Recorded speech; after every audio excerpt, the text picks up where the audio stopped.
President Trump has called the North American Free Trade Agreement the worst deal ever, but one thing might actually be worse: no deal at all. The fourth round of negotiations to revise the agreement wraps up October 17, but many people close to the talks have expressed doubts that they will succeed. If NAFTA crumbles, trade among Mexico, Canada and the United States would fall under World Trade Organization rules with modest average tariff rates and an established, if unwieldy, process for resolving disputes. But the tariff rates, although relatively low, would be higher on U.S. exports than on U.S. imports.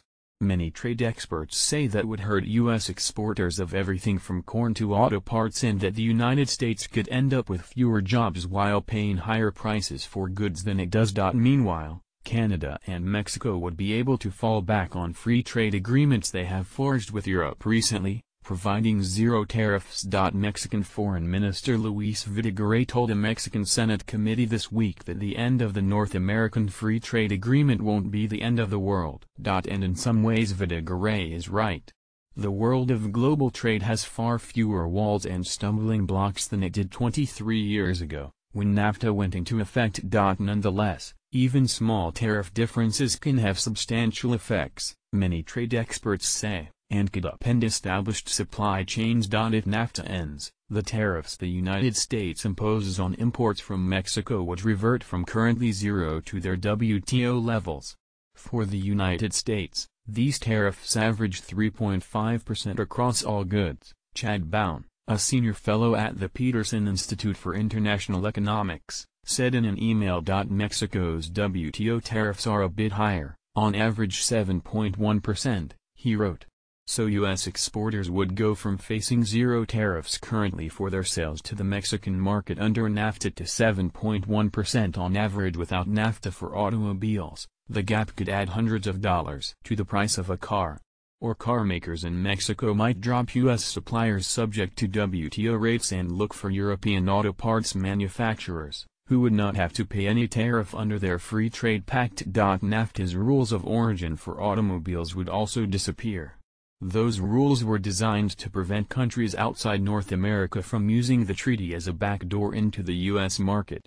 Under NAFTA, 62.5% of the value of an imported vehicle must originate in Canada, Mexico or the United States for that vehicle to get duty-free access to the region. Without NAFTA, supply chains could reorient themselves.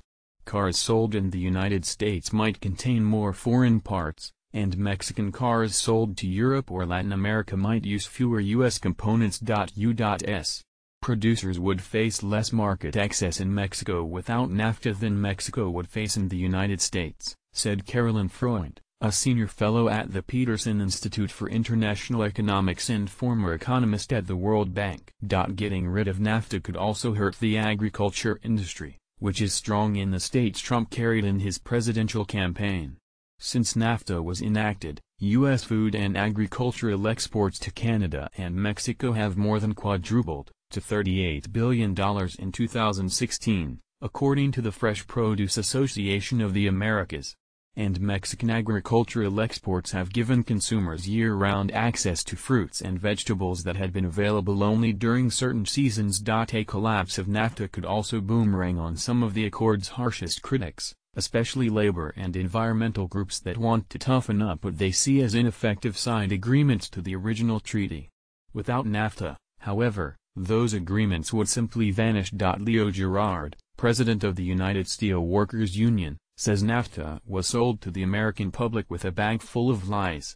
He says it has done little to bring good wages to Mexico and has therefore siphoned jobs to Mexico away from the United States and Canada.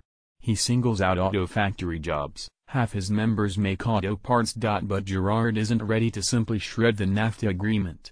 He wants to fix it with enforceable labor standards and wages. If you just trip it up, it's worse, he said.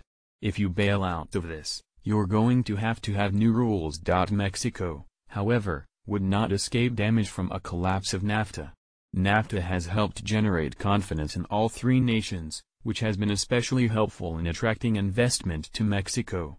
A collapse of the accord could choke off some of that investment. Moreover, the WTO tariff numbers are averages, and in some areas, especially in agriculture, sneakers and textiles, The United States could impose much higher duties. It would impose a 25% tariff on pickup trucks, 48% on sports sneakers, and between 5 and 20% for textiles. Froen said. Even with the free trade agreements Mexico has with Europe,